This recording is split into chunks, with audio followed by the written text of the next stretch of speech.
राधे राधे बच्चों, बोलो श्री कृष्ण भगवान की जय। बोलो विष्णु लक्ष्मी की जय। भागवत की जय। राधा कृष्ण की जय। भागवत में 9वां अध्याय युधिष्ठिर का श्री कृष्ण के साथ भीम जी के पास जाना। सूत जी कहते हैं, हे ऋषियों, धर्मराज युधिष्ठिर की आत्मा पीड़ा बढ़ती जा रही थी। उन्हें प्रजाद्रोह का भय सताने लगा था।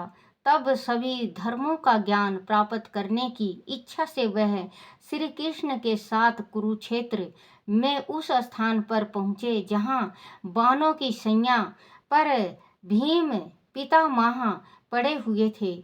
उनके सभी भाई उनके पीछे पीछे वहां पहुंच गए। भीम पितामह ने संकल्प लिया हुआ था कि जब तक सूर्य उत्तरायण नहीं होंगे तब तक वह अपने प्राण नहीं छोड़ेंगे। श्री भीम पितामह के दर्शनों के लिए अनेक अनेक ऋषि मुनि वहां एकत्र हो गए थे। भीम पितामह भगवान श्री कृष्ण के प्रभाव से परिचित थे। वह मन ही मन उनकी आराधना कर रहे थे। सभी पांडव बड़े प्रेम से पितामह के चारों ओर बैठ गए। उन्हें देखकर पितामह की आंखें प्रेम आंसू से भर उठी। उन्होंने उनसे कहा, हे धर्मपुत्र, तुम जो उठी। उन्होंने उनसे कहा, हे धर्मपुत्र, तुम्हें जो दुख और कष्ट भोगने पड़े तुम कदापि उनके योग नहीं थे, परंतु प्रबंध और होनी को कौन टाल सकता है। जिस प्रकार आकाश के मेघ आयु के वाशीभूत होते हैं, वैसे ही यह सारा संसार काल भगवान के अधीन रहता है। तुम लोगों के जीवन में जो भी घटना घटी है वह सभी उन्हीं की लीलाएं हैं। अन्यथा जहाँ धर्मपुत्र युधिष्ठिर जैसे राजा हो, वायु के समान प्रचंड गदाधारी भीम हो, दीप गांडीव को धारण करने वाले धनुधारी अर्जुन हो, और स्वयं सुदर्शन चक्रधारी योगी राजा भगवान श्री कृष्ण जिसकी रक्षा करते हों, वह भला विपत्ति का क्या काम। यह काल रूप श्री कृष्ण कब क्या करना चाहते हैं, इसे कौन जानता है। पुत्र युधिष्ठिर, संसार में घटित होने वाली सभी घटनाएं ईश्वर के अधीन हैं। ऐसा ही सोचकर अब तुम अपनी प्रजा का पालन करो। अब तुम ही उनके स्वामी हो। उनका दुख दर्द अब तुम्हारा है। देखो बच्चों, अब के ज़माना में तकलीफ हो जाए और जैसे कुल देवी हो, किसी के कुल देवी का मानता और किसी के घर कुल देवता का, और उनके घर में कोई घटना घट जाती है तो बच्चों अपनी कुल देवी को, देखो बच्चों बुरा मत मानना, ये हकीकत है कि अपनी कुल देवी को और अपने कुल देवता को छोड़ के वो राधा स्वामी बन जाते हैं, वो नामधारी हो जाते हैं, अपने पितरों को मानते नहीं हैं, भगवान को मानते नहीं हैं और देवताओं को मानते नहीं हैं, भगवान कान्हा को पूजते नहीं हैं, देवी को पूजते नहीं हैं। उन लोग इतना घबरा जाते हैं कि अपने कुल देवता और देवी को छोड़ के दूसरा का आसरा ले लेते हैं। तो बच्चों, जब परमात्मा ने हमें सुख दिया है तो परमात्मा दुख भी देगा, और परमात्मा ने दुख दिया है तो परमात्मा सुख भी देगा। क्योंकि बच्चों घबराना नहीं चाहिए। देखो, जब जिस टाइम में इंसान की गरीबी आती है या मुसीबत आता है तो चारों तरफ साथ इंसानों का पहले छूट जाता है, तन का कपड़ा भी उसका साथ छोड़ देता है। तो बच्चों, आप पितामह ने क्या कहा कि देखो, आप इतने अच्छे राजा और ये भगवान आपके साक्षात हैं, लेकिन भगवान के मन में क्या था? भगवान को सारी हकीकत पता थी। कृष्ण भगवान को सारा हकीकत का पता था कि ये होने वाला है और ये हो के रहेगा, चाहे कैसे भी हो। तो बच्चों, जिसके साथ भगवान होता है उसको नहीं घबराना चाहिए। ये तो संसार में हम 2 दिन के मेला के वास्ते आए हैं, तो कभी नरम और कभी गरम होता ही है। हमें अपनी कुल देवी को और अपना देवता को नहीं छोड़ना चाहिए, अपने पितरों जी को नहीं छोड़ना चाहिए। जिसके घर में पितर राजी होते हैं उसके घर में देवी खुद ही वास करती हैं। तो बच्चों, अपने कुल देवता को मनाओ और पूजा करा करो। और आप जगह जगह मत भटको। आप जगह जगह भटकते हो, और अगर आप भटकते भी हो तो एक ही जगह ठहरो।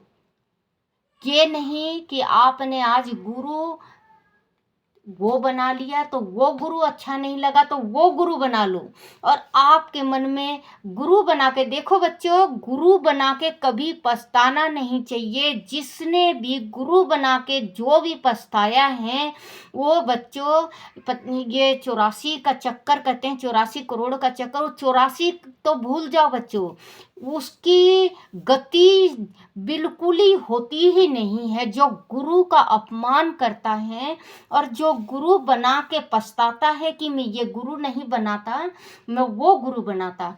क्योंकि गुरु बनाओ, गुरु बनाने से पहले 10 दफ़े सोचो, 1000 दफ़े सोचो, लाख दफ़े सोचो कि ये मेरे लायक गुरु है कि नहीं। और अगर आपने देखो बच्चों, गुरु जो करता है वो चेला को भुगतना पड़ता है, और चेला जो करता है वो गुरु को भुगतना पड़ता है। क्योंकि गुरु कहते हैं ना, गुरु गोरख दोनों खड़े, काकर लागो पाँव, गुरु बलिहारी आपकी जो सतगुरु दिए मिलाए। क्योंकि गुरु की इतनी बड़ी कृपा होती है जो भगवान को साक्षात ला के खड़ा कर देता है। गुरु ऐसा होना चाहिए। गुरु धारण करो, गुरु हमेशा सन्यासी धारण करो या गृहस्थल धारण करो बच्चों।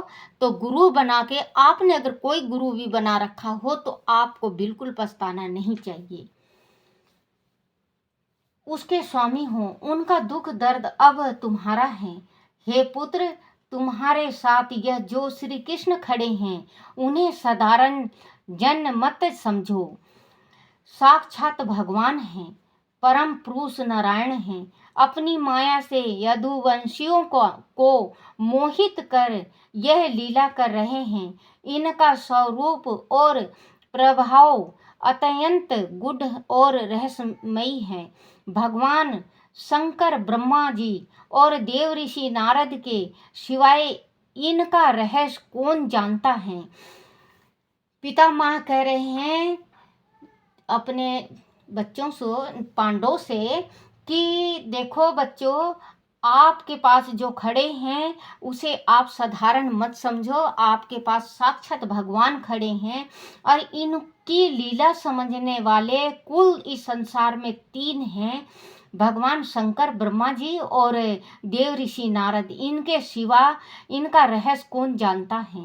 हे दुर्योधन, जिन्हें तुम अपना हितैषी, अपना दूत, अपना मंत्री और अर्जुन का सारथी समझते हो, वह स्वयं परमात्मा है।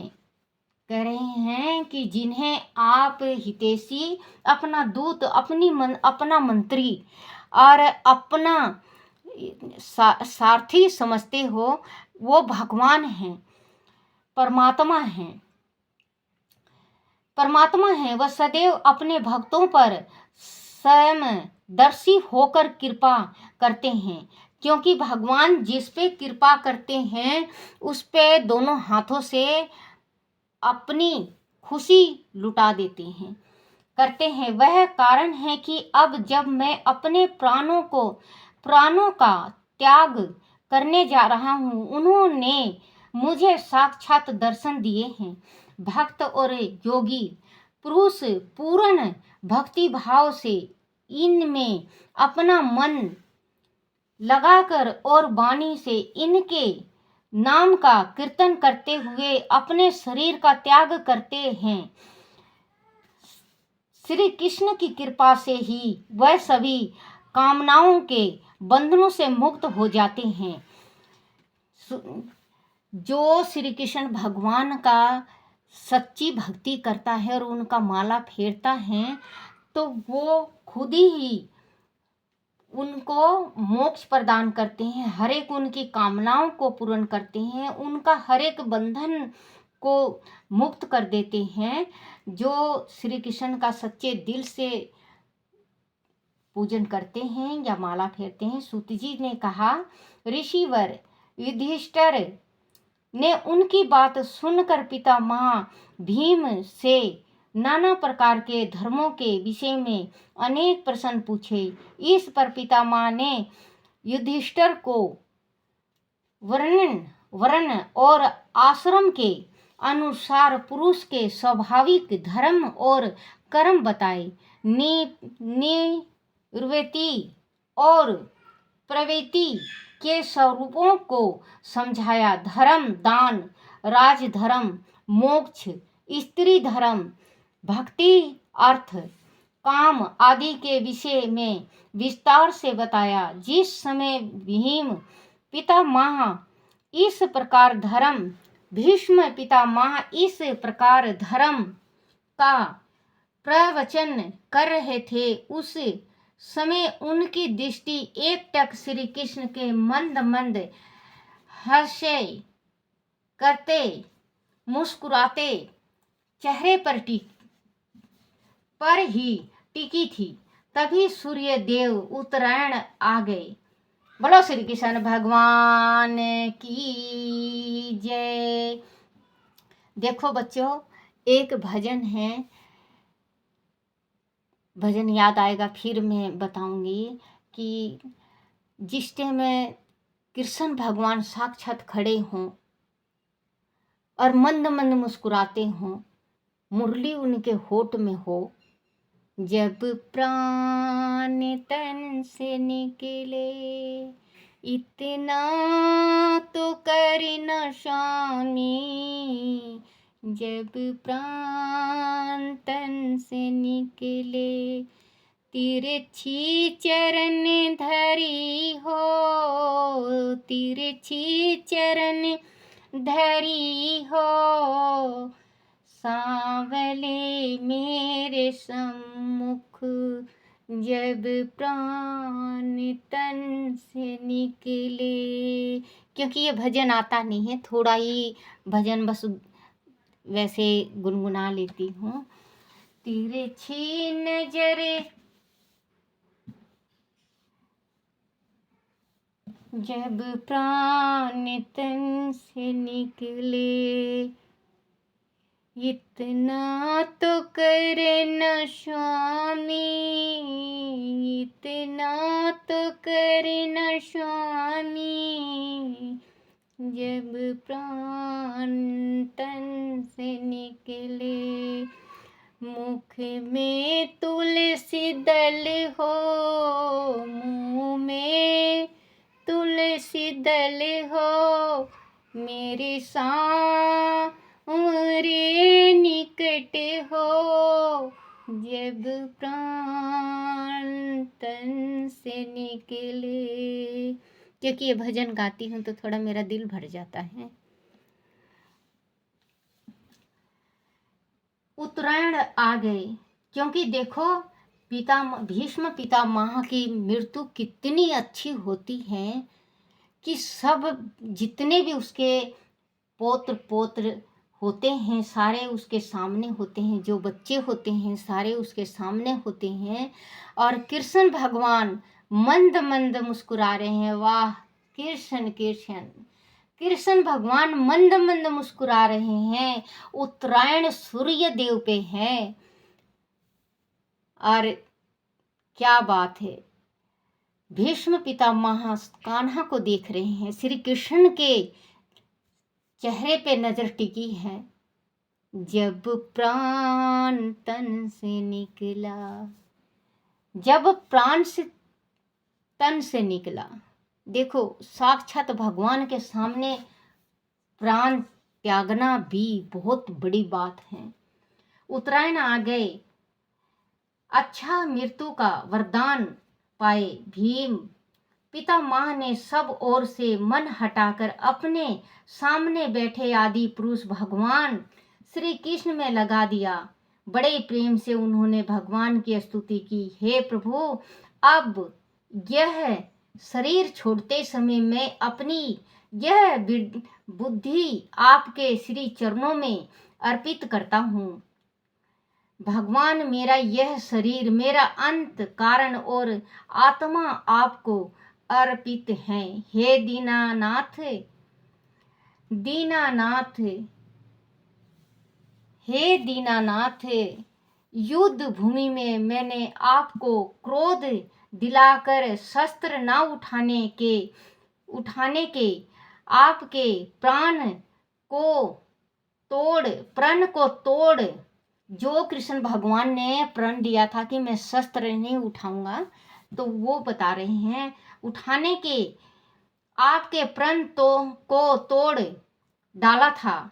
फिर भी आपका अनुग्रह मेरे प्रति था, क्योंकि प्रण दे रखा था इन्होंने कि मैं शस्त्र पूरी युद्ध मैंने उठाऊंगा, लेकिन कृष्ण भगवान को फिर भी युद्ध में शस्त्र उठाना पड़ा। अनुग्रह मेरे प्रति था, उन्हीं अनुग्रह को साक्षी मानकर मैं अपनी गति आप में आश्रित करता हूँ। सूत जी ने कहा, सूत जी कहते हैं, इस प्रकार भीम पितामह ने मन वचन और कर्म से अपनी समस्त विनतियों को आत्मा स्वरूप भगवान श्री कृष्ण में लीन कर दिया। उसके प्राण वहीं विलीन हो गए।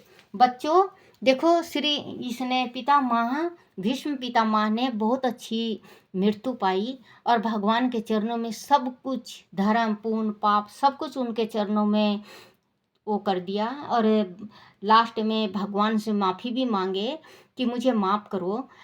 और क्योंकि ऐसी मृत्यु जिसको मिलती है वैकुंठ का गामी होता है। और इन्होंने तो भीष्म पितामह ने तो बच्चों ये मजबूरी में कदम उठाया था, लेकिन ये तो बहुत बड़े धार्मिक थे, गंगा के पुत्र थे।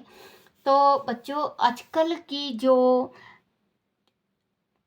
बूढ़े बूढ़ी प्राण त्यागते हैं, तो उनके मन में ये रह जाता है कि मेरे बच्चे पीछे क्या करेंगे। जैसे हम ही हैं, अब बच्चे, मुझे ही टेंशन रहता है क्योंकि उम्र बहुत ज़्यादा हो चुकी है, तो यही टेंशन रहता है कि मैं अगर मर जाती हूँ तो मेरे बच्चे क्या करेंगे, ये रहता है। आजकल कलयुग है, क्योंकि सतयुग नहीं है, कलयुग है। ये 84 का चक्कर के इंसान चाहे कितना भी सोच ले कि मैं ना आऊं, लेकिन ये मन होता है। क्योंकि जिस टाइम प्राण त्यागना चाहिए तो सारा मोह छोड़ देना चाहिए, भगवान के ऊपर छोड़ देना चाहिए। परमात्मा ये आपका है, आप जानो और आपका काम जाने। मुझे अपने चरणों में अर्पण ले लो, मुझे अपने चरणों में रहने दो। समस्त मन, सूत जी कहते हैं, इस प्रकार भीम पितामह ने मन वचन और कर्म से अपनी समस्त विनतियों को आत्मा स्वरूप भगवान श्री कृष्ण में लीन कर दिया। उनके प्राण वहीं विलीन हो गए। उस समय सर्वत्र वातावरण में शांति छा गई। आकाश से देवगण पुष्प वर्षा करने लगे। युधिष्ठिर ने पूर्ण राज्य क्रिया संपन्न के साथ विधि पूर्वक भीम भीष्म पितामह का दह संस्कार कराया। उसके बाद वह सभी हस्तिनापुर लौटे और सभी बंधु बंधनाओं तथा प्रजा को पितामह के स्वर्गवासी होने का समाचार देकर उन्होंने सत्वान दी। श्री कृष्ण के परमेश्वर पर युधिष्ठिर ने राजकाज संभाल लिया। बोलो श्री कृष्ण भगवान की जय। देखो श्री कृष्ण भगवान की इतनी कृपा थी, उन्हें पता था कि सूर्य उत्तरायण में होने वाला है। और क्योंकि सूर्य उत्तरायण में या सतयुग में या त्रेता युग में या मृत्युलोक में, ये अब कलयुग में जो सूर्य उत्तरायण में इंसान जाता है बच्चे, वो सदगति हो जाता है उसका। वो सीधे भगवान के पास जाएगा, शिवलोक जाएगा, गौलोक जाएगा, ब्रह्मलोक जाएगा, वो विष्णु लोक जाएगा। वो बिल्कुल उसको किसी का भी नहीं, क्योंकि विमान आता है उसको लेने, पुष्प वर्षा होती है, हमें दिखती नहीं है। पहले सतयुग में दिखा करती, अब वो चीज़ दिखती नहीं है। जो इंसान विमान में बैठ के जाता है और भगवान के प्रसाद लेने आते हैं और वो सुख से वहाँ जाके भगवान के साथ रहता है, भगवान के सेवा सत्कार करता है, उसका जन्म मरण नहीं होता, वो मुक्ति हो जाती उसकी। बोलो श्री कृष्ण भगवान की जय। भागवत की जय। ओम नमो भगवते वासुदेवाय। ओम नमो भगवते वासुदेवाय।